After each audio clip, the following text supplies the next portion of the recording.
Meus amados, a paz do Senhor. Amém. Para mim é uma honra muito grande estar aqui nesta manhã, participando dessa escola bíblica dominical.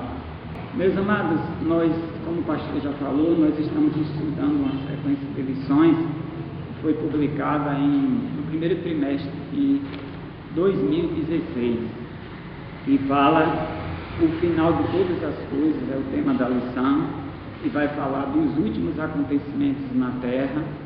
E a lição que nós vamos estudar hoje, que é o arrebatamento da igreja, é justamente aquilo que eu falei a semana passada, é o pontapé inicial, é o marco para os acontecimentos das últimas coisas, é o primeiro evento. Na verdade, irmãos, o arrebatamento da igreja é o evento mais esperado na história do cristianismo. Por que não dizer, não só pelo cristianismo, mas por toda a humanidade? Porque até mesmo os ateus, como eu falei a semana passada, eles acreditam que algo extraordinário, que algum evento extraordinário vai acontecer ainda neste século. Então, na verdade, não é só uma expectativa dos cristãos, é uma expectativa do mundo, embora muitos não acreditem que será esse evento. E essa expectativa acerca do arrebatamento da igreja, ou acerca da vinda de Cristo, iniciou-se quando Jesus Cristo ressuscitou e foi elevado aos céus. Nós vemos que os discípulos ficaram olhando para cima, talvez tristes, com saudade de Jesus, e também pensando, como é que a gente vai viver sem Jesus? Se foi difícil com Jesus aqui na terra, mas a gente foi preso, foi maltratado. Imagine quando Jesus Cristo se ausentar, imagine agora com a ausência de Jesus. E quando eles estavam olhando para cima, preocupados como é que seria, aí o que aconteceu? A Bíblia diz que 2 varões, vestidos de branco, que nós podemos chamá-los de anjos, se aproximaram deles e disseram: ei, não se preocupem, não fiquem tristes, em minhas palavras, Ei, vocês que estão olhando para cima, varões galileus, por que estão tristes? Por que estão preocupados? Esse Jesus que vocês estão vendo subir, sendo assunto aos céus, da mesma forma que ele está subindo, ele voltará. Então há uma promessa, e é essa promessa que nós estamos esperando acontecer. Vale ressaltar também, irmãos, que quando a gente fala da vinda de Jesus Cristo, existe duas possibilidades. Ou seja, a vinda de Jesus Cristo já aconteceu em carne, quando ele veio, encarnou, o Verbo de Deus se fez carne, morreu e ressuscitou. E haverá uma segunda vinda de Cristo. Só que essa segunda vinda de Cristo, ela acontecerá em 2 fases distintas. Essa fase que nós vamos falar hoje é justamente a vinda para os salvos, que é chamada de arrebatamento. Haverá uma outra vinda de Cristo, que é a chamada vinda em glória, que será numa segunda fase, após a grande tribulação. Nós vamos ver isso lá na frente detalhadamente. Essa é a chamada vinda em glória. Mas essa vinda que nós vamos falar hoje, esse arrebatamento, é a primeira fase da sua segunda vinda. Então, amados, nós já vamos entrar aqui na lição. Nós temos aqui no primeiro tópico: todos os salvos serão arrebatados. Aí diz assim, na primeira fase de sua vinda, no arrebatamento da igreja, Jesus não tocará na terra, ele estará nos ares ou nas nuvens. E o primeiro ponto da lição vai falar da reunião dos salvos no encontro com Cristo. A palavra arrebatamento no grego é arpazo ou arpazó. Este vocábulo dá a ideia de rapto, remoção repentina, de modo súbito. Então, a reunião dos salvos no arrebatamento. Quem são os salvos? Quem são aqueles que serão arrebatados? A Bíblia, no segundo ponto, está perguntando. Vale a pena, irmãos, a gente ressaltar que os salvos são todos aqueles que passaram pelo processo do novo nascimento, aqueles que aceitaram a Jesus Cristo como Senhor e Salvador da sua vida, que creram, apesar de não ter visto, apesar de não ter participado da trajetória de Jesus aqui na terra, nós cremos que Jesus Cristo morreu, que Jesus Cristo ressuscitou, e cremos também na esperança da sua volta. Então os salvos são esses, são todos os mortos e vivos que creem que Jesus Cristo é o Senhor e Salvador da sua vida, que aceitaram isso e que estão aguardando a volta dele. Agora, quem será arrebatado? Aquele que passou pelo processo do novo nascimento. E qual é esse processo? A soteriologia, que é uma doutrina chamada doutrina da salvação, vai explicar isso. Porque existe uma doutrina por aí, uma heresia, que diz que uma vez salvo, salvo para sempre. Né? É os calvinistas que pensam dessa forma. Que inclusive acham até que já está predestinado por Deus quem vai se salvar e quem vai se perder. Irmãos, pensar dessa forma seria pensar num Deus injusto. Seria pensar num Deus que faz acepção de pessoas. E a Bíblia está dizendo constantemente que Deus não faz acepção de pessoas. Então não é pelas obras para que ninguém se glorie, mas é pela fé associada às obras. Como assim, irmão Steval? Eu faço boas obras porque sou e não para ser salvo. Aí é que está a diferença. Então, como é o processo da soteriologia? A doutrina da salvação. A doutrina da salvação, ela acontece em algumas etapas. Ou seja, primeiro, eu recebo a regeneração. Quando o sujeito chega aqui na igreja, o pastor Demétrio faz o apelo, ele levanta as mãos e diz: eu quero aceitar Jesus Cristo como meu Senhor e Salvador. Eu creio nessa doutrina, eu creio nessa palavra. Automaticamente, naquele exato momento, o Espírito Santo entra na pessoa e faz uma varredura, faz uma limpeza, uma faxina dentro da pessoa. Porque quem não está em Cristo está com o maligno. A pessoa que não aceitou Jesus Cristo como Senhor e Salvador da sua vida, por mais que faça boas obras, por mais que tenha um bom caráter, tem uma influência maligna por trás disso. O inimigo se aproveita e faz coisas terríveis na vida dessa pessoa, porque ainda não tem o sinal de Deus. Então, quando eu aceito Jesus Cristo como meu Salvador, eu recebo o Espírito Santo, ele faz essa limpeza dentro de mim, e nesse momento acontece uma coisa chamada regeneração. Eu fui regenerado. E acontece outra coisa também, acontece a santificação. O que é santificação? Santificação é separação. Então, a partir do momento que eu aceito Jesus Cristo como meu Salvador, eu fui regenerado e separado. Ou seja, esse não pertence mais ao mundo. Satanás, você não tem mais direito nessa pessoa. Essa pessoa agora pertence a Deus, porque eu, Jesus Cristo, comprei essa pessoa através do meu sangue derramado no Calvário. Então, primeiro processo, regeneração. Segundo processo, justificação.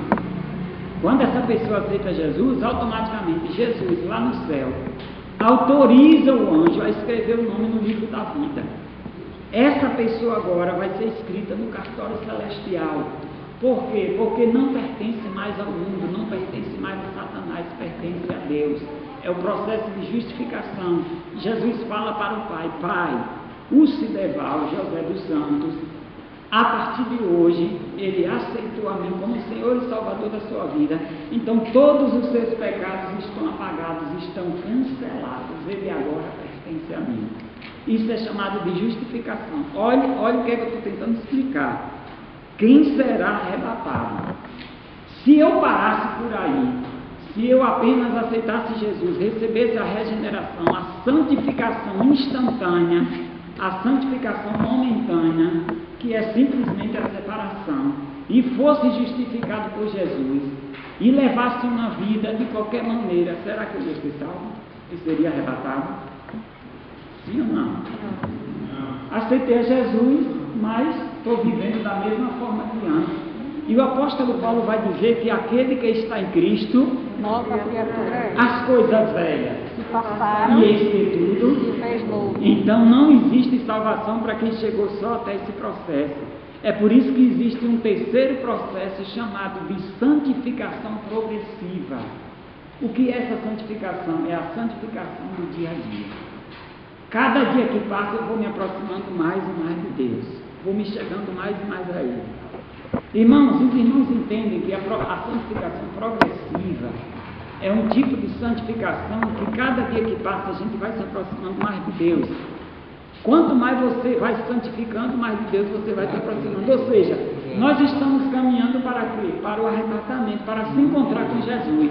Então, quanto mais eu me santifico, mais eu estou propenso, eu estou preparado, eu estou capacitado para me encontrar com Ele. Se à medida que eu vou me santificando, eu vou me aproximando dele, a tendência é no dia que Ele vier, Ele me arrebatar. Deu para entender isso? Então, amados, aceitar a Jesus e viver de qualquer maneira não vai ser arrebatado. Quem serão arrebatados? Aqueles que passaram pelo processo da soteriologia, da doutrina da salvação. E para por aí nos levar, não. Depois da santificação progressiva, eu vou me aproximando de Jesus. Eu quero até abrir um parênteses e explicar. Mas, irmão Sideval, tinha uma irmã que eu conheço, meu Jesus, que era uma bênção. A irmã orava, a irmã era cheia de dom, a irmã era cheia da graça de Deus e morreu tão cedo, irmão Sideval. Como é que pode? Uma irmã dessa poderia viver vários anos para abençoar tantas vidas, né, para fazer tantas pessoas chegarem até Jesus. E por que Jesus levou logo essa irmã? Olha a explicação aí. O que eu acabei de falar? Que na santificação progressiva, cada vez mais se aproximando de Deus. Irmãos, quem se santifica demais, vai chegar um momento que você não cabe mais aqui na terra. Aí Jesus leva. As pessoas ficam questionando por que fulano morreu. E tem gente que se descabela, fica triste, se desvia. Como é que pode? Jesus levou uma pessoa tão boa. As pessoas boas é que vão primeiro. Você sabe por quê? Porque eu volto a repetir o que eu falei na semana passada. A morte para nós é algo ruim, mas para Deus não é. O que é que a Bíblia diz acerca da morte, minha gente? Que é o que para Deus? Aos olhos do Senhor é o que? Quem lembra daquele versículo? Fala, meu pastor. Prazerosa, né? É prazerosa. Aos olhos de Deus é prazerosa. Por quê? Porque quem morre vai por estado intermediário. Estado intermediário significa estar mais próximo de Deus. São bem-aventurados. Bem-aventurados. A gente não aceita isso. Por quê? Porque a gente é humano, a gente é carne, a gente sente saudade, a gente pensa nos bens que vai deixar, pensa na família, como é que vai ficar meu filho, como é que vai ficar minha mãe, como é que vai ficar minha esposa. A gente pensa nisso, mas Deus dá jeito para tudo. Então, nesse processo da soteriologia, aí vem a santificação progressiva. Quanto mais eu me santifico, mais eu me aproximo de Jesus. E quanto mais eu me aproximo de Jesus, a probabilidade de eu ser arrebatado é de 100%. E acaba por aí, irmãos? Não acaba por aí. Esse processo vai acabar na glorificação. Então, quais são as etapas da soteriologia? Regeneração, justificação. Jesus diz: ei, não é mais do mundo, é meu. Escreve o nome no livro da vida. Terceiro, santificação progressiva. E quarto, glorificação. Quando é que vai acontecer essa etapa? É exatamente aqui, na frente. Como é que vai acontecer esse processo? Então, quem será arrebatado? Aqueles que foram regenerados, aqueles que foram justificados, aqueles que tiveram santificação progressiva na sua vida e, por último, será glorificado. Nós vamos ver lá na frente que a glorificação é uma mudança, é uma transformação. Segundo ponto da lição, nós vamos falar de o arrebatamento e a ressurreição dos mortos. Aí o apóstolo Paulo vai falar da ignorância acerca dos mortos. É necessário a gente trazer um contexto histórico da época. Paulo está escrevendo para quem aqui? Quem lembra? 1 Tessalonicenses 4, versículos 13 ao versículo 18. Está escrevendo para quem? Acabei de falar. Para a igreja de Tessalônica. Qual era o contexto da igreja de Tessalônica? Tessalônica, a essa altura, naquela época, era uma cidade de mais de 200 mil habitantes, uma cidade próspera, só que uma cidade que foi colonizada pelos romanos em 168 a.C., mas que trazia uma crendice muito forte acerca de quê? Acerca de um líder espiritual chamado Cabiru. Alguém já ouviu falar sobre ele? Cabiru era um líder espiritual que atuava fortemente na cidade de Tessalônica. Vale ressaltar que Tessalônica era o nome de uma mulher, E em homenagem a essa mulher foi criada essa cidade. E existia um líder espiritual há muito tempo atrás, antes de Jesus Cristo, não me recordo agora exatamente o ano, mas que trouxe uma influência muito grande sobre a cidade de Tessalônica. Esse homem, através das suas ideias, através da sua filosofia, ele conseguiu arrastar milhares de pessoas para os seus conceitos, para aquilo que ele pensava, para aquilo que ele acreditava. Então, era tão grande a influência desse homem, que depois que ele morreu, os tessalônicos chegaram a acreditar que ele ressuscitaria, que seria o Messias deles. Ele viria para restaurar Tessalônica, para tomar Tessalônica das mãos dos romanos e etc e tal, para Tessalônica ser independente. É a mesma visão que os judeus tinham acerca do Messias. Eles esperam até hoje, né? O Messias que vai reinar com mão de ferro e tal, não sei o quê. Então, havia essa crendice popular. Era tão forte que eles realizavam culto na cidade a favor desse líder espiritual, mesmo depois de morto.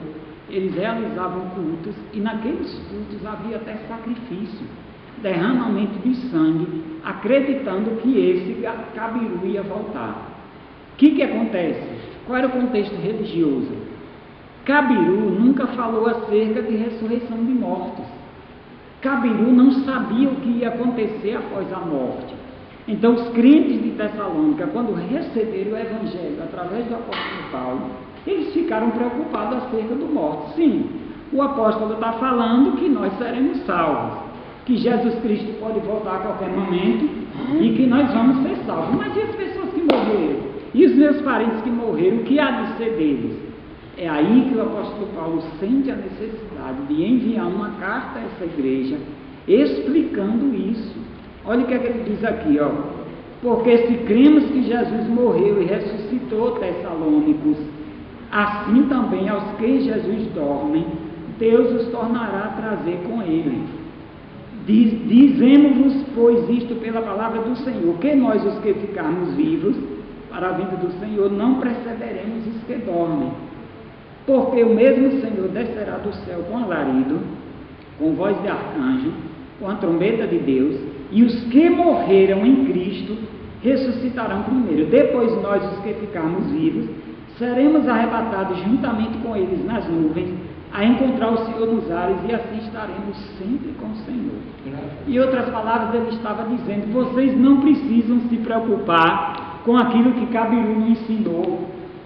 Cabiru não falou que ia acontecer acerca da morte, mas eu, pelo Senhor, pela palavra do Senhor, estou dizendo, estou garantindo que os que morreram em Cristo ressuscitarão primeiro e serão levados aos ares juntamente com aqueles que estão vivos.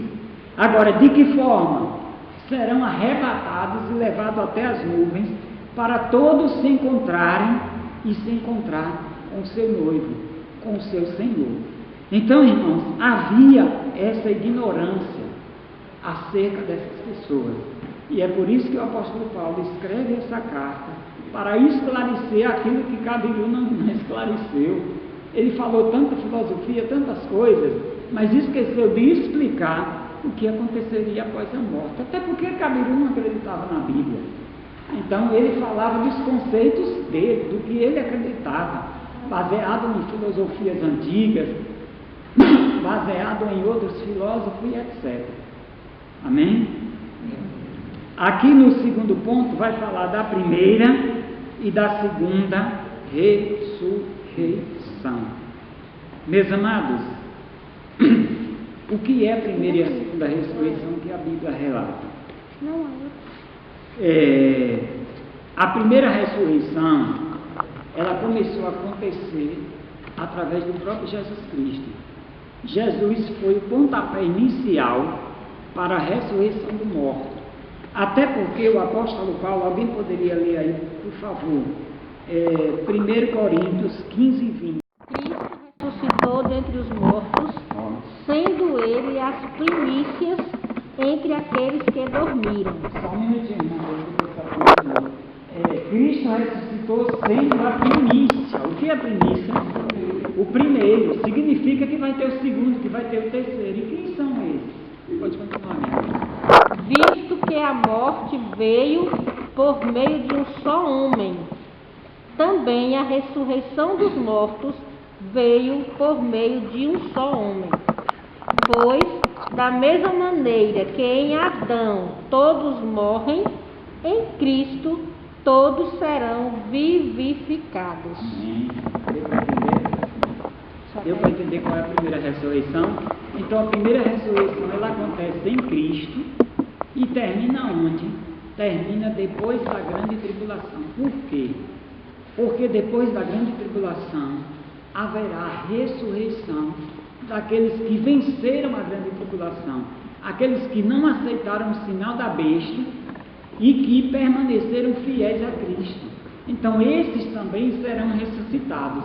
Então o que é chamada primeira ressurreição? A primeira ressurreição é a ressurreição só de pessoas salvas. Ou seja, começou em Cristo, depois veio no arrebatamento da igreja. A Bíblia diz que os mortos em Cristo ressuscitaram primeiro. Depois aconteceu com as duas testemunhas. Lembram das duas testemunhas? Quem já leu aqui acerca disso? As duas testemunhas na grande tribulação. A gente vai ver lá na frente. Todas as missões vão falar sobre tudo. Vocês vão ficar expert em os eventos das últimas coisas. Agora, se lê a Bíblia, porque o que a gente transmite aqui é muito pouco.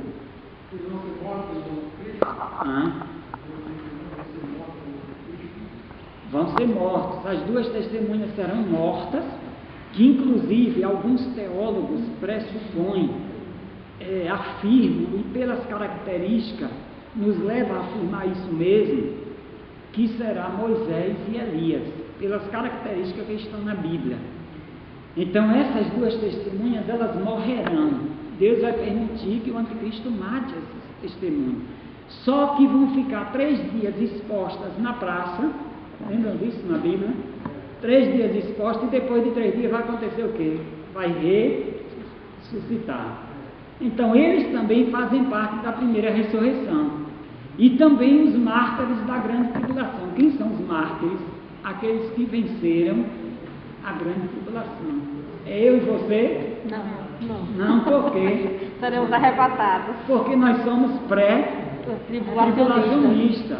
Eu Sideral, creio que nós seremos arrebatados segundo a doutrina da nossa igreja. A doutrina não só da nossa igreja, mas a doutrina pentecostal. Todos acreditam que nós seremos arrebatados antes da grande tribulação. Irmãos, é por isso que o arrebatamento pode ser a qualquer momento, porque não tem mais nada para se cumprir. Absolutamente nada. Antes do anticristo reinar, nós vamos ser arrebatados. Tem gente, nós pertencemos a uma escola chamada de futurista. Futurista e da corrente pré-tribulacionista. Existem futuristas que são da mesma escola que a gente, acreditam como a gente, mas só que acreditam na corrente mesotribulacionista ou midi-tribulacionista. O que é isso? São pessoas que acreditam que nós vamos passar pela primeira fase da grande tribulação. Ou seja, vão passar pelos 3 anos e meio, né, o reinado de falsa paz, porque não vai ser paz, vai ser uma falsa paz, onde ele fará um concerto com Israel. Isso aí eu vou explicar lá na grande tribulação, tudo explicadinho. Vai ser uma falsa paz, eles vão fazer um concerto com Israel, todo mundo vai poder professar o Deus que quiser.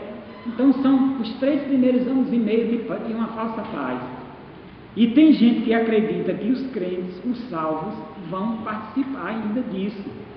Quando terminar esses 3 anos e meio da falsa paz, que entrar o verdadeiro anticristo influenciado por Satanás, aí a igreja será arrebatada. Eu não acredito assim, nem vocês, porque nós pertencemos à corrente pré-tribulacionista e à escola futurista.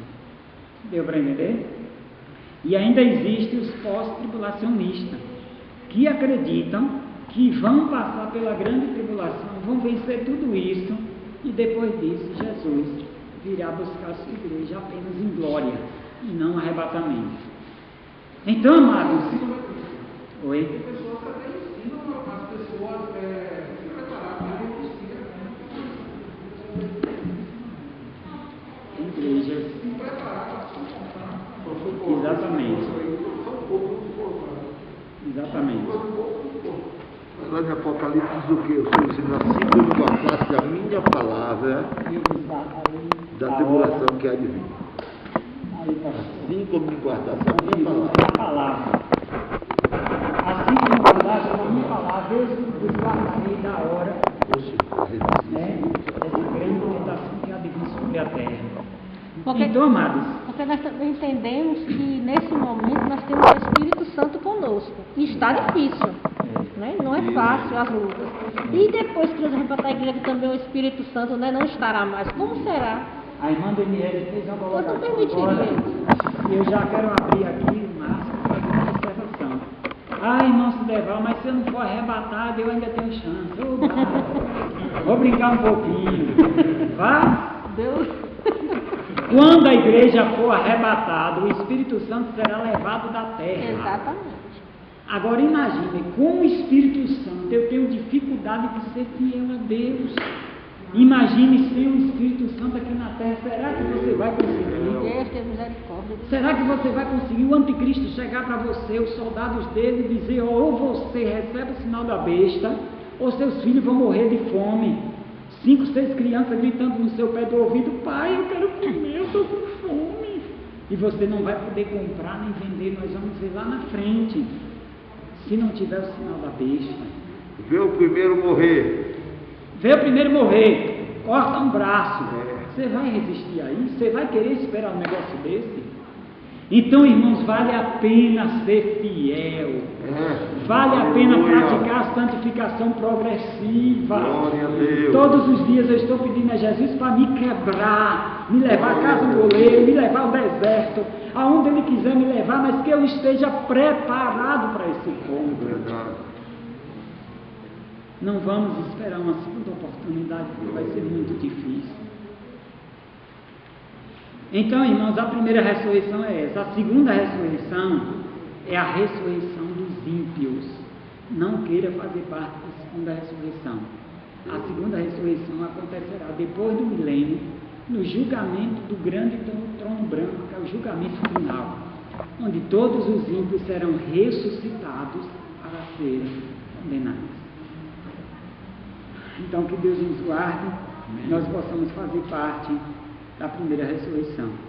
O terceiro ponto do segundo tópico vai falar da transformação dos crentes que estiverem vivos quando Jesus voltar. E para a gente entender isso, eu peço que alguém leia 1 Coríntios 15, 51 a 53. Digo um mistério.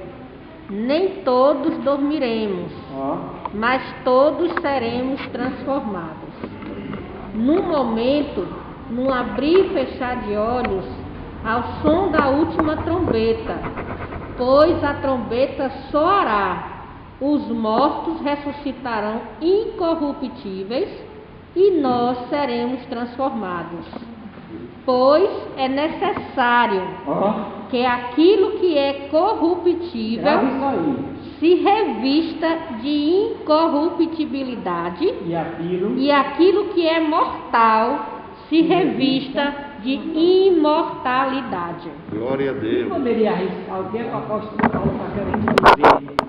Aqui está falando da transformação dos crentes que estiverem vivos. Quando Jesus Cristo voltar para arrebatar a igreja, eu que vou estar vivo, né, se Deus permitir, eu gostaria muito, Senhor. Também. Você que estiver vivo, digamos que Jesus volte hoje, aí todos nós aqui estamos vivos.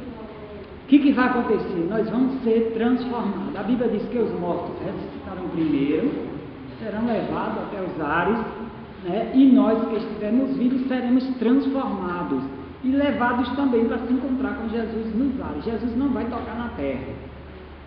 Então, o apóstolo Paulo está falando que aquilo que é corruptível se revestirá de incorruptibilidade.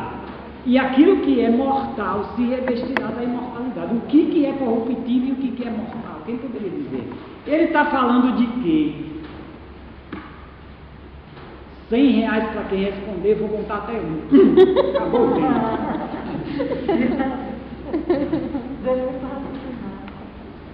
Quando o apóstolo, exceto o pastor não pode responder não. E a professora Daniela não pode não. O resto não pode. O que o apóstolo Paulo está querendo dizer quando ele diz assim, olha, aquilo que é corruptível se revestirá da incorruptibilidade. E aquilo que é mortal se revestirá da imortalidade. Ele está falando de quê?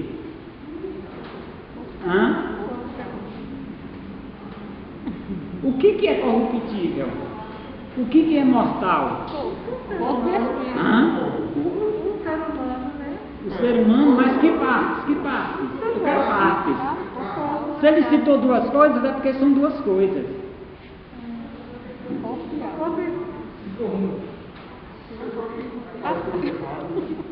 Quando ele fala daquilo que é corruptível, se transforma lá em corruptível. O que é que se corrompe? O que é que se corrompe? Ó, a nossa mente. A corrupção começa aqui no pensamento.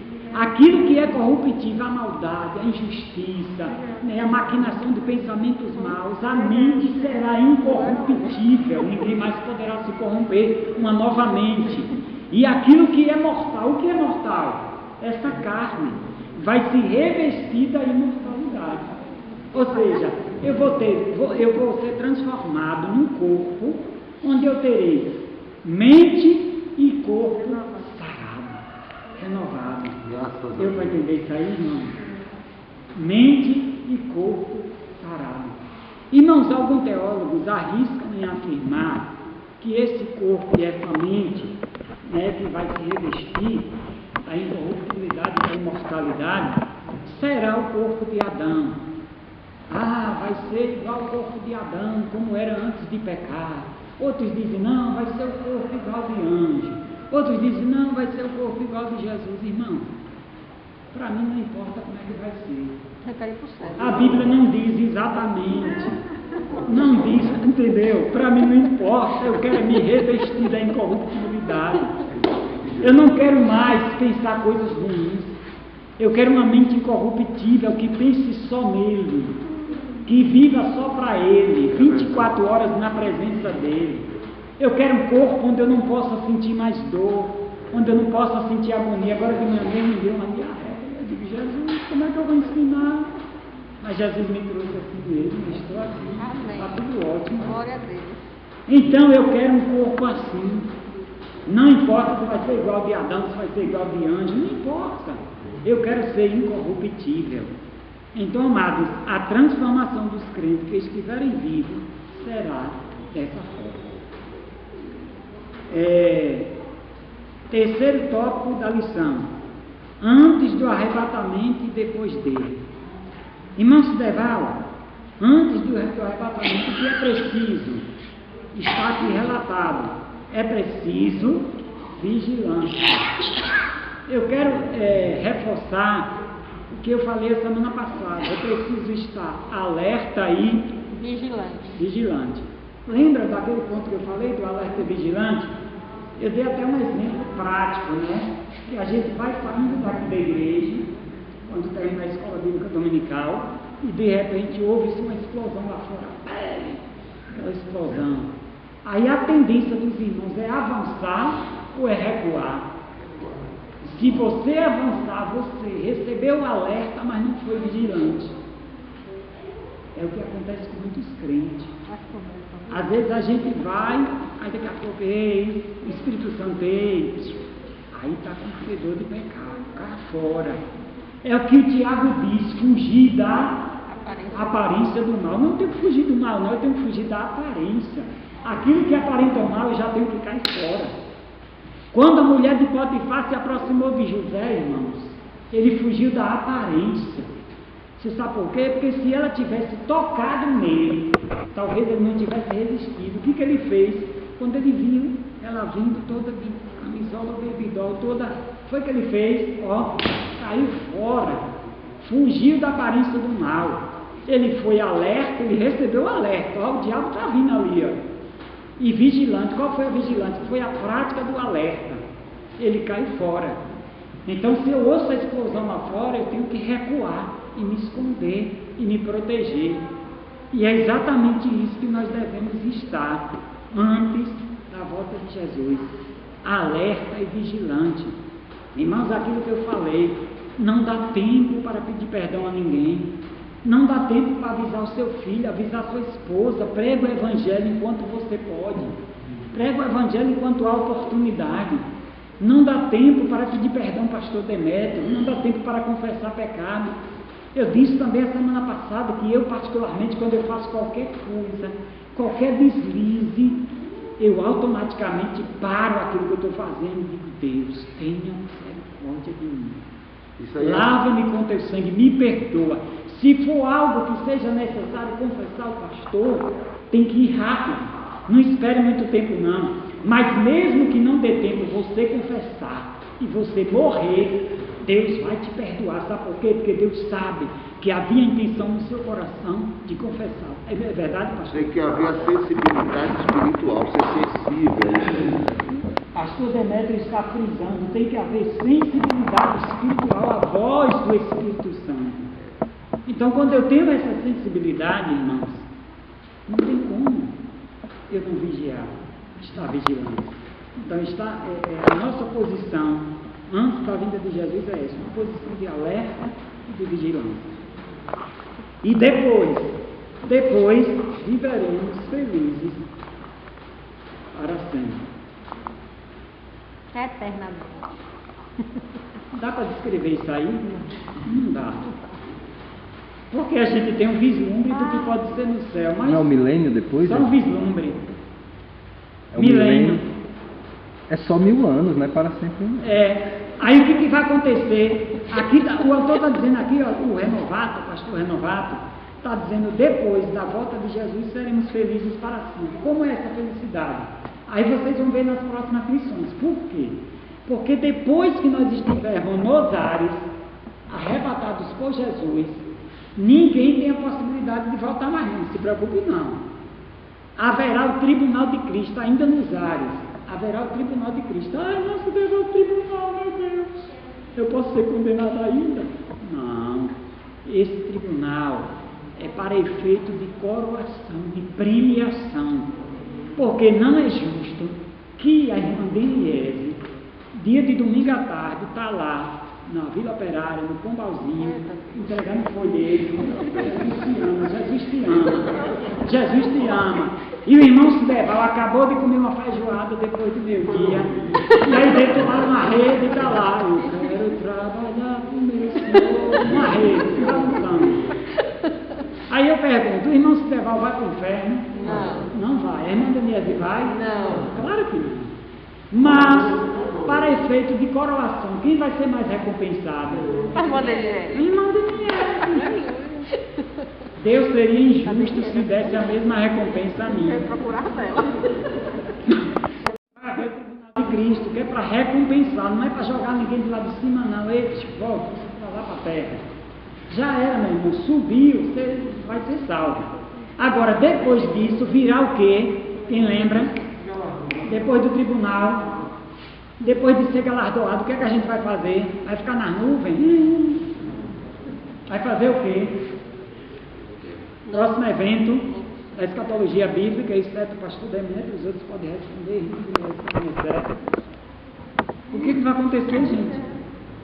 Eu vou ser arrebatado. Aí vai haver o tribunal, eu vou ser coroado. E depois?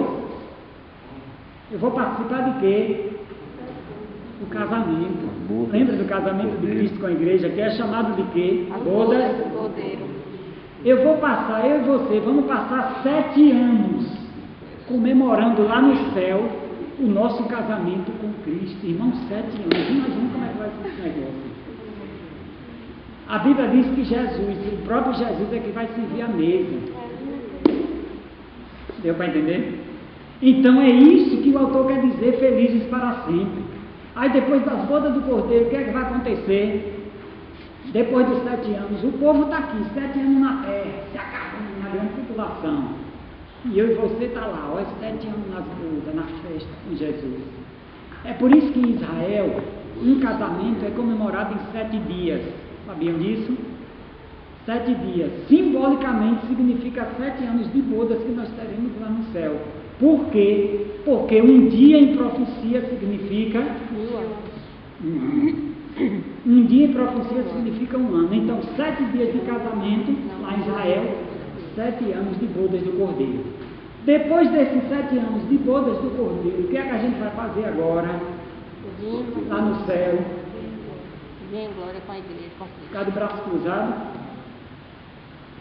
O que vai fazer? O que vai acontecer agora? A segunda vinda de Cristo em glória. Terminamos as bodas. O povo está se acabando aqui na terra, na grande tribulação. Depois de 7 anos a gente vai descer com Cristo. Leia lá em Apocalipse que está lá. A sua igreja descerá. Quando ele vai vir para livrar Israel. Segunda vinda de Cristo. E não se levar para levar quem? Se a gente já foi arrebatado para livrar Israel e para vencer os seus inimigos. Vencer os inimigos automaticamente e salvar É aí que vai acontecer. inocentes. É aí que vai acontecer aquilo que os testemunhos de Jeová falam, né? Isso, exatamente. Guerra do Armagedon. Guerra do Armagedon. Então, haverá essa guerra do Armagedon. Jesus Cristo vai vencer os seus inimigos e nós iremos fazer o que agora? Depois Jesus venceu a guerra, salvou os israelitas e agora vai acontecer o que? O milênio. 1000 anos no reinado de Cristo. Imagina o reinado de Cristo. Eu quero estar lá.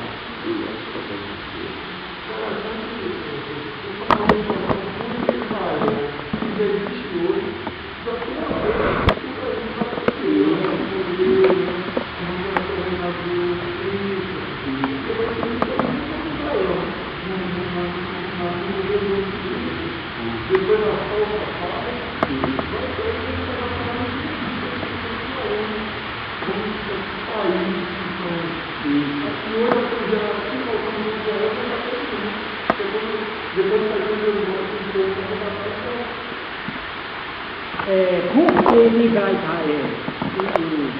O irmão Paulo está fazendo uma observação ali. Por que ele vai Israel?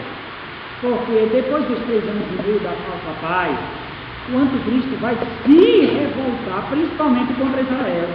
Até porque ele vai invadir Jerusalém e vai querer restabelecer o trono dele lá para desafiar Deus. Porque a tentativa do inimigo desde o início é sempre imitar Deus. É tomar a glória de Deus. Então hoje, os israelitas adoram a Deus aonde? No templo em Jerusalém. Então ele vai querer assumir esse lugar, a imagem da besta, e aí ele vai se revoltar contra Israel, vai ser inimigo ferrenho de Israel. Então Jesus vai descer na sua segunda vinda justamente para livrar Israel, salvar Israel, e depois estabelecer o milênio. Então, amados, isso aí começa depois de 3 anos e meio, né? Isso, 3 anos Porque e até meio. os 3 anos e meio Israel está como que alinhado também com ele. Vocês Aí podem agora- adorar o seu Deus. E agora não tem- todo mundo vai ter, todas as nações tem que adorar ele como Deus. Israel não aceita. Exatamente. Depois do milênio da volta à paz, a gente começa a ficha de Israel caindo, né? Isso. Que está sendo enganado, né? Que Deus está Isso. querendo. Isso é Deus. E só como fica rica a escola participando, né? Depois dos 3 anos e meio, o que vai acontecer? Da falsa paz, ele vai mostrar as unhas, quem ele é, para que ele veio. Aí Israel vai despertar. Meu Deus, aquele realmente era o Messias, o que nossos pais negaram. Agora eles vão para a Bíblia e vão perceber que era o Messias, o verdadeiro Messias. E não vão aceitar, todas as nações vão se unir ao anticristo, exceto Israel. E é por isso que vai começar uma briga contra Israel. Mas aí Jesus Cristo vai voltar e vai livrar Israel. Então, amados, esses felizes para sempre aqui, é isso. Aí depois do milênio vai acontecer o quê? O grande tribunal de Cristo, aliás, o tribunal, o juízo final, que é o julgamento do grande trono branco, onde os ímpios serão julgados, lançados aonde? Juntamente com quem? Com a besta, o falso profeta e o dragão, que é Satanás. Pronto. Encerrou-se os eventos escatológicos na terra. Encerrou-se os eventos escatológicos na terra. Irmãos Deval, e aí? Os testemunhos de Jeová me falaram que Jeová vai aplanar a terra. Vai botar um bocado de trator e vai aplanar a terra para agora a gente viver aqui. É isso que vocês esperam? Eu não. A Bíblia diz que há uma cidade santa preparada, a Nova Jerusalém.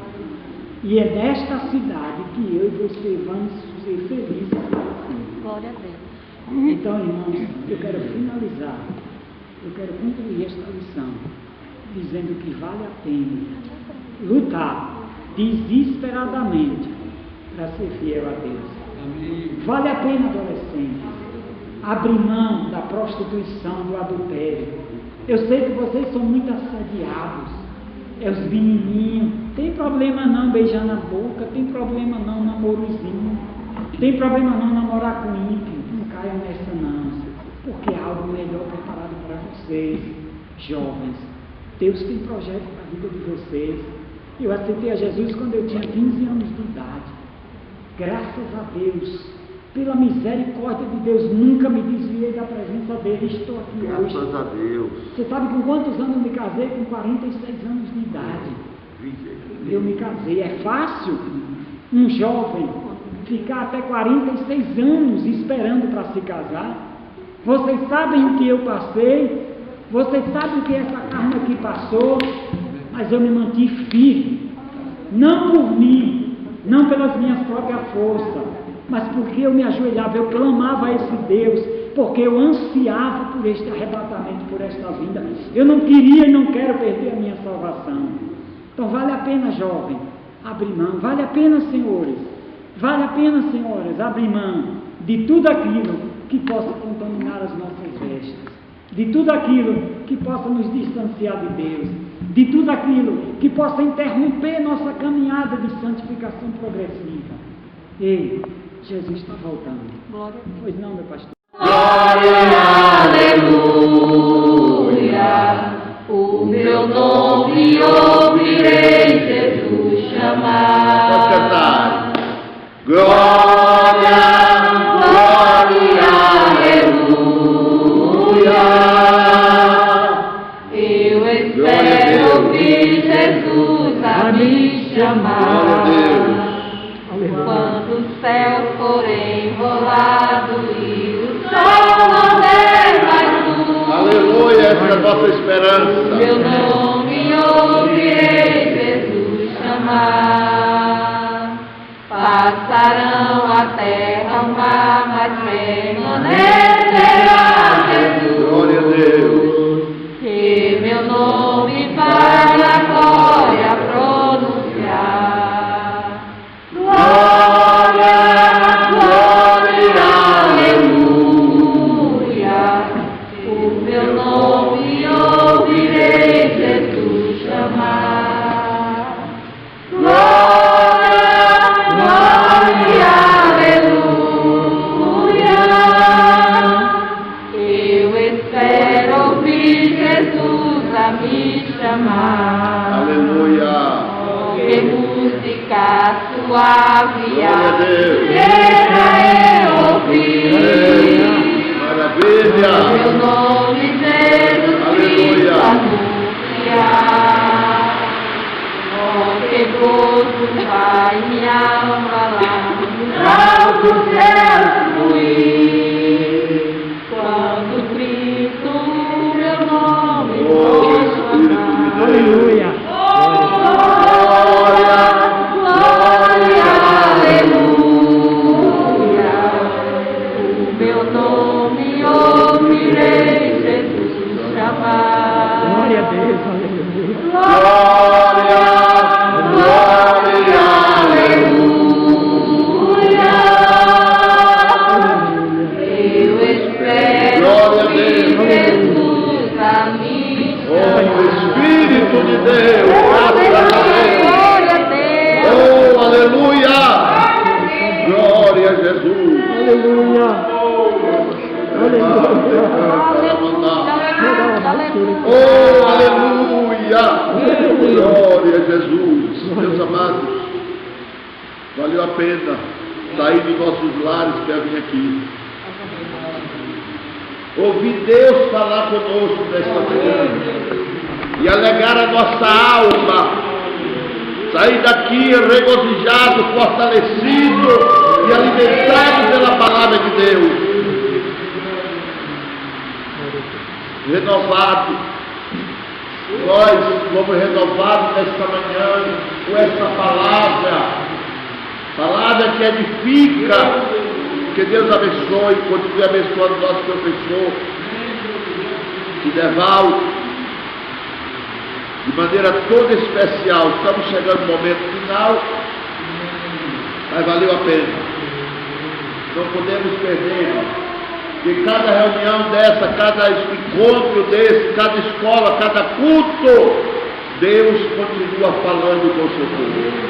Sejamos sensíveis à voz do Senhor, do Espírito de Deus, que fala conosco. Deus abençoe, nós vamos encerrar. Vamos orar, à noite tem culto à noite. Eu estava até pensando em botar assim, de hoje a 11 pela manhã, mas uma aula tão gostosa dessa, eu ainda vou analisar direitinho, viu? E conversar com o meu professor. Vamos ficar de pé, irmão? Vamos servir ao Senhor com oferta, quem tem oferta? E dízimo, meus irmãos, tem oferta e dízimo, cadê meu filho? Vamos orar e depois está chovendo e serve o Senhor. Querido Deus, amado Pai, Deus de excelsa glória, de poder, de maravilha, nós te exaltamos, Senhor, porque a tua presença é real neste lugar. A tua glória e o teu Espírito Santo, Pai, tem sido manifestado em nossas vidas. Pai, continue guardando teus servos, alunos da escola dominical, também o teu servo que ministrou a palavra. Pai, guarde-nos debaixo das tuas mãos poderosas, dê-nos uma tarde abençoada, um culto à noite cheio do teu Espírito Santo. Pai, seja conosco, que esta palavra fique guardada em nossos corações e nos prepare para a tua volta, Senhor, pois esta é a nossa esperança. Nos dê resistência para vencer os dias maus, Senhor, e permanecer firme, esperando o Senhor. Pai, nós te agradecemos em o nome de Jesus. Amém. Que o amor de Deus, o nosso Pai, que a graça do Senhor Jesus e a consolação do Espírito Santo seja com todos, agora e sempre, todos digam amém. Deus abençoe, a paz do Senhor.